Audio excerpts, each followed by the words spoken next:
There's a smell that hits you the second the door swings open at 6 in the morning.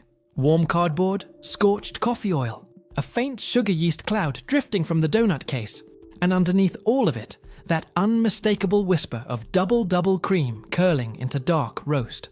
You hear the rustle of the brown paper bag as the cashier folds it once, twice, and slides it across the counter. Steam ribbons up from the lid hole on a fresh iced cap. For a second, you're not in a fast food line. You're in something close to a Canadian church. And then you bite into the donut. And the texture is wrong. It's spongy in places it should be tender. Dense in places it should be light. And there's a faint chemical sweetness that lingers on the back of your tongue long after you've washed it down with the coffee. That moment, that tiny crack in the ritual, is where this video begins. Because the Tim Hortons most of us grew up loving isn't quite the Tim Hortons we're walking into anymore. And the gap between the memory and the reality has been growing for years. Tim Hortons isn't just a coffee chain in this country. It's a piece of national infrastructure. There are more than 4,000 locations across Canada, and on any given weekday morning, an estimated 8 in 10 Canadians within driving distance of one will pass through. We grew up on those donuts at hockey practice. Our grandparents bought us Timbits after church. Our parents stopped at the drive-thru on the way, to camping trips through northern Ontario, the Maritimes, the prairies. The brown cup with the red script is so woven into the fabric of being Canadian that questioning it can feel almost unpatriotic. But that's exactly why it matters. When a brand becomes a national identity, the standards have to be higher, not lower. And when those standards slip, we owe it to ourselves to notice. Because the people running Tim Hortons today are not the people who built it. They're not even Canadian, in the corporate sense. They're answering to a multinational holding company headquartered in another country. And the decisions they're making have changed what ends up in your cup and on your tray. Here's the part most customers still don't realize. Tim Hortons hasn't been a Canadian-owned company for years. Since 2014, it's been a subsidiary of Restaurant Brands International, a multinational fast food conglomerate created when Brazilian-American private equity firm 3G Capital engineered a merger between Tim Hortons and Burger King. RBI is now headquartered in Toronto on paper, but its operating philosophy, its cost-cutting playbook, and its capital structure all trace back to a private equity model that prizes margin over heritage. The cozy small-town coffee shop you remember is, in a corporate sense, gone. What's standing in its place wears the same uniform, but answers to a very different boss. In this video, we're going to walk through the Tim Hortons menu, the way Canadians actually order it, item by item. In the order most of us reach for them. Coffee first, then donuts, breakfast sandwiches, the chili and soup pots, the wraps and bowls, and finally, the Timbits. At each stop, we'll look at what's actually happening behind the counter, what franchisees and regulators and lawsuits have said, and what you can do about it. If you find this kind of investigation useful, a quick subscribe and a like genuinely helps this video reach other Canadians who deserve to know what's in their morning cup. That's all I'll ask for now. Let's get into the coffee. The coffee is the heart of the brand. It's the thing Tim Hortons sells more of than anything else. And for decades, the marketing told us it was a uniquely Canadian blend, roasted with care, served fresh every 20 minutes. The 20-minute rule still officially exists. Whether it's followed in every location at every hour of the day is a different question, and one franchises themselves have raised in lawsuits and trade publications. The bigger question, though, is about the beans.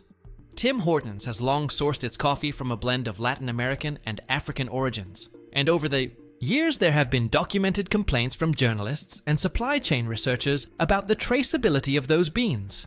The chain has made sustainability commitments through partnerships with certifying bodies, but independent observers have noted gaps between the marketing language and the verifiable on-the-ground sourcing data. Industry observers have also pointed to a gradual shift in roast profile over the past decade. Longtime customers describe the coffee as thinner, more bitter on the finish, less of the round caramel note that used to define a fresh double-double. Whether that's a deliberate cost-driven blend change or simply the result of supply pressures, RBI has not publicly confirmed. But the perception gap is real, and it shows up in customer review patterns across Reddit, Google reviews, and Canadian food forums. Then there's the cream. The double-double, that 1-2 punch of cream and sugar that became a Canadian shorthand, depends entirely on the quality of the dairy. Franchisees in different regions have noted that supply chain consolidation under RBI has changed. Which dairies serve which stores, and some longtime customers swear the cream tastes different now than it did a decade ago. Lighter, less rich, more watery on the surface of the cup. Anchored to no scientific test, just 1,000 morning rituals that started feeling slightly off. Now the donuts. This is where the story gets serious. And it's where you should pay closest attention if you grew up on Tim Hortons. For most of the chain's history, the donuts were made fresh, made on site. Each franchise had a baker, often working overnight, mixing, proofing, frying, and glazing the donuts, so that when you walked in at 6 in the morning, what you were biting into had been alive in dough form just a few hours earlier. That changed. In 2002, Tim Hortons made a quiet but seismic shift to what's known in the industry as the par-baked model. The company partnered with a facility connected to its supplier network, including operations linked to the Brantford, Ontario area, to produce frozen, partially baked donuts that would then be shipped to individual stores and finished in small ovens on location. The fresh baking infrastructure inside most franchises was effectively dismantled. The par-baked switch was sold to the public as a modernization. To franchisees, many of whom had invested in their own bakery equipment and trained their own bakers, it landed differently. There were lawsuits and disputes over equipment costs, over the quality drop customers were noticing, and over the loss of the artisan identity that made Tim Hortons feel different from a generic fast food chain. The Brantford area bakery operation became a flashpoint, and in the years since, the relationship between corporate and franchisees over baked goods sourcing has been one of the most contested in the company's history. Customers noticed too. The texture changed. Donuts that used to have a tender, slightly chewy bite developed that distinctive par-baked springiness, the kind of texture that feels reheated rather than baked. The Dutchie, once a beloved square of yeasty raisin-studded comfort, was eventually discontinued, and many Canadians count its disappearance as the moment they realized something fundamental had shifted. Move down the menu to the breakfast sandwiches. The breakfast bagel belt, the sausage, egg, and cheese, the various wraps and biscuits that have come and gone, all of these are built on the same fast food assembly logic. The eggs in most Tim Hortons breakfast sandwiches are not eggs cracked in the back kitchen. They arrive pre-formed, in a frozen patty shape, and they're heated through in a small oven or microwave unit. The sausage is a processed pork product, with a long ingredient list typical of mass-produced breakfast meats, including binders and preservatives that industry, observers have noted, can include sodium phosphate compounds and nitrites. The cheese is a processed cheese product, not a natural cheese, and the bagels and biscuits arrive frozen in most locations and are reheated to order. None of this is unique to Tim Hortons. It's standard fast food breakfast practice. But the gap between what the marketing implies, the wholesome Canadian morning, and what's actually being assembled is wider than most customers realize. The bagel itself deserves its own moment. Longtime customers describe the Tim Hortons bagel of 15 years ago as denser, chewier, with a real crust. The current version, by widespread customer review consensus, is softer, less developed, more bread-like than bagel-like. Whether that's a deliberate recipe change or a consequence of the move, to centralize supply, the chain has not publicly addressed in detail the chili and the soup. For a generation of Canadians, Tim Hortons chili was a cold weather staple. It came in a bread bowl, and on a January afternoon in Winnipeg or Sudbury, it felt like comfort itself.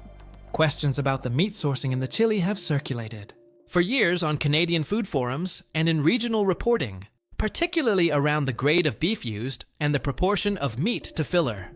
RBI has not always been transparent about the specifics of its supply chain for these items. The cream of broccoli, the chicken noodle, the various rotating soups all arrive at most locations as concentrated or pre-prepared bases that are reconstituted and held in warming pots. Documented complaints note that the holding times in some stores can stretch beyond what taste quality would suggest is ideal, although the chain's official protocols call for regular rotation. The wraps and the bowls and the newer health-positioned items deserve careful attention too, because they're often marketed as the better choice. The chicken in many of these items is processed and formed, not whole muscle cuts. The dressings and sauces carry the typical fast food ingredient lists with stabilizers, emulsifiers, and added sugars. The vegetables are pre-cut and shipped in, which is standard for fast food, but not what the wholesome marketing language implies. None of these items are uniquely problematic in any clinical sense. They are simply not what the cozy Canadian coffee shop branding suggests they are. I want to pause here for a memory, because I think a lot of you will recognize it. When I was a kid, my grandfather used to take me to the Tim Hortons on the corner of his street in a small Ontario town every Saturday morning. He'd order a double-double and a maple-glazed Dutchie, and he'd let me pick a sleeve of Timbits to share. The Dutchie was the whole point of the trip for him. Square, golden, sticky soft on top, with raisins that had soaked into the dough overnight. When the Dutchie was discontinued, he didn't make a big thing of it. He just stopped going as often. And then one day he told me, with the kind of plain Ontario understatement he was known for, that it didn't taste like his Tim Hortons anymore. That was probably 10 years ago. I think about that comment every time I walk into a Tim's now. If this video is resonating with you, share it with the family group chat, or the friend who still swings through the drive-thru every morning. Most Canadians have no idea how much has changed behind the brown bag, and the more of us who know, the more pressure there is on RBI to actually do better. That's the only ask. Now back to it. The franchisee revolt is the part of this story that most Canadians never heard about, and it's arguably the most important part. Around 2017 and 2018, a group of Tim Hortons franchisees organized themselves into the Great White North Franchisee Association and launched lawsuits against RBI, accusing the parent company of misusing a national advertising fund, of forcing cost increases onto franchisees without corresponding support, and of undermining the brand through aggressive cost-cutting. The lawsuits made national headlines. They alleged that RBI's private equity-style management was hollowing out the very thing that made Tim Hortons special: the relationship between local owner-operators and their communities. There were claims, counterclaims, court filings, and public spats. Some of the disputes were eventually settled or restructured, but the underlying tension between the corporate parent and the people actually pouring your coffee never fully resolved. The Quebec and Ontario franchisee networks have at various points pushed back against corporate decisions on supplier choices, on equipment costs, and on promotional programs that they say cut into their margins without delivering customer value. Then there was Roll Up the Rim. For decades, this was the most beloved promotional campaign in Canadian fast food history. The rim of every coffee cup rolled back to reveal a free donut or a chance at a car. It was a national ritual. In recent years, Roll Up the Rim has been redesigned multiple times, including a controversial shift to a digital-first model that required customers to use the Tim Hortons mobile app. That shift was unpopular with a significant portion of the customer base, particularly older customers and those without smartphones. And the mobile app itself became the subject of a separate Canadian privacy controversy. The Federal Privacy Commissioner of Canada conducted an investigation into the Tim Hortons app and concluded that the app had been collecting granular location data on users far beyond what was necessary for its stated function, tracking customers' movements throughout the day, including visits to competitors, homes, and workplaces. The findings were widely reported in Canadian media, and a class action settlement followed in which affected app users were offered a small credit for a hot beverage and a baked good as compensation. A free donut for years of location surveillance is, in our opinion, a striking reflection of how the customer relationship has been valued under the current ownership. Let's talk about the iced cap specifically, because it's one of the most popular items on the menu and the ingredient list is more complex than most customers assume. The iced cap base is a pre-mixed concentrate that includes coffee, sugar, and a dairy or non-dairy cream component, depending on the version, along with stabilizers and emulsifiers to maintain the slushy texture. It's blended with ice and topped with whipped cream from a can. The original iced cap had a richer, more coffee-forward flavor, according to longtime customers. The current version, by widespread review patterns, leans sweeter and more dessert-like. None of this makes the iced cap uniquely concerning. It's a sweetened, blended coffee drink, and it should be treated as a dessert, not a coffee. The point is that the marketing positions it casually, as if it's a coffee with ice in it, when in reality it's closer to a milkshake in caloric and sugar profile. The Timbits, finally, are the emotional anchor of the whole brand.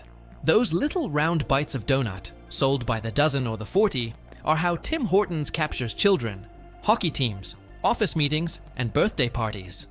They're made from the same par-baked dough system as the donuts, finished on site and rolled or glazed depending on the variety.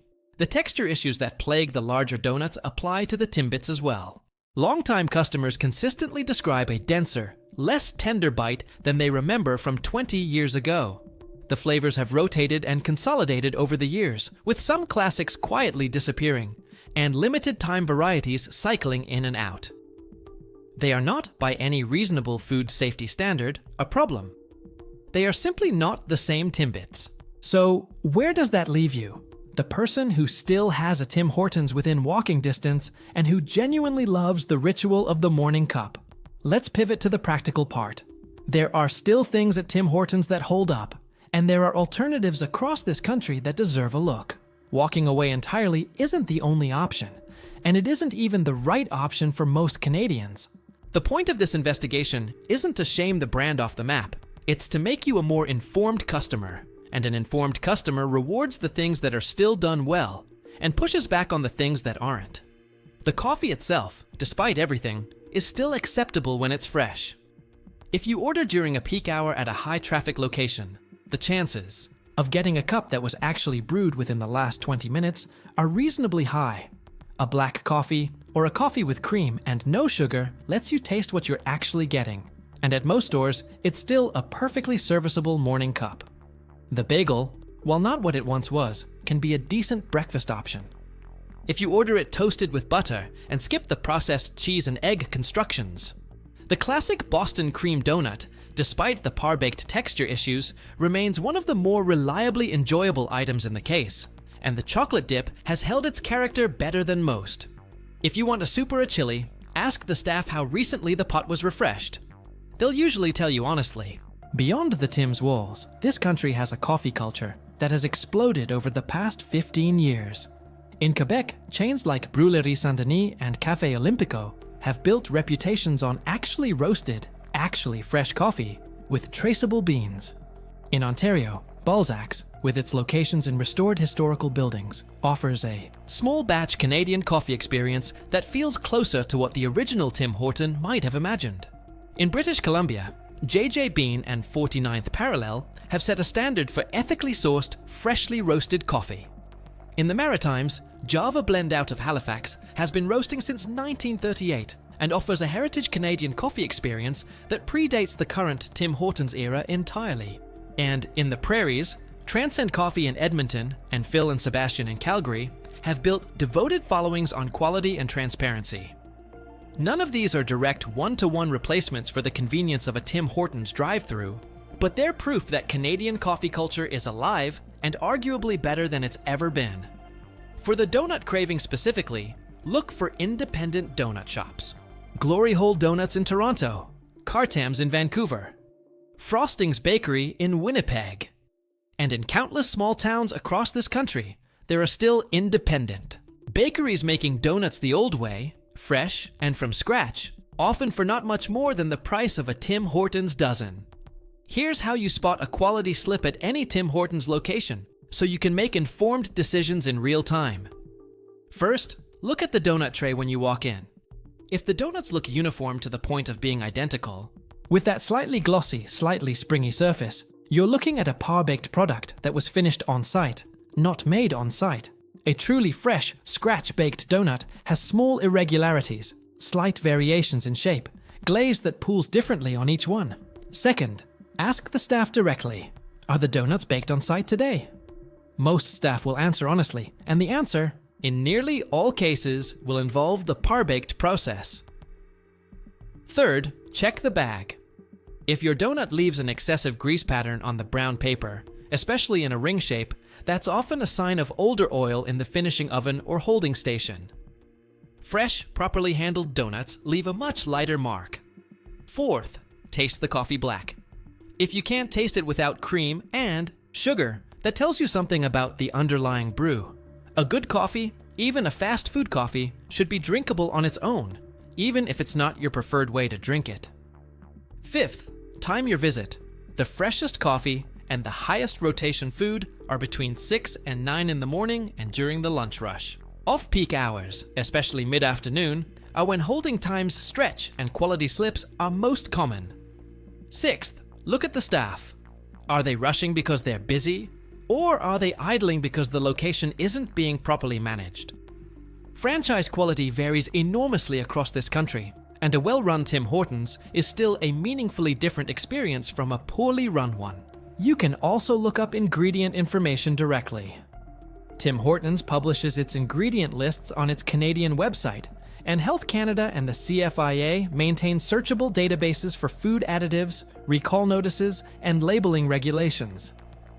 If you ever want to know exactly what's in the sausage patty or the iced cap base, the information is there. It's not always easy to find, but it exists, and using it puts you in a stronger position as a customer. Here's what I want you to do the next time you walk into a Tim Hortons. Before you order, walk past the donut case and actually look at it. Look at the surface of each donut. Look at how uniform they are. Look at the way the glaze sits. Then, when you get to the counter, ask a single question. Were these baked here today from scratch? Listen to the answer. If the staff member tells you they're baked from frozen dough on site, you'll know exactly what you're holding. That one question, asked politely and without judgment, is the most powerful thing a customer can do, because the more often it gets asked, the more the chain has to think about how it answers. You're not being difficult. You're being a Canadian who pays attention. The Tim Hortons we grew up with isn't entirely gone. There are still locations, still franchisees, still individual shifts where the coffee comes out hot and fresh. The donut tastes the way you remember, and the woman behind the counter knows your order before you finish saying it. Those moments still exist. The point of this video isn't to tell you they don't.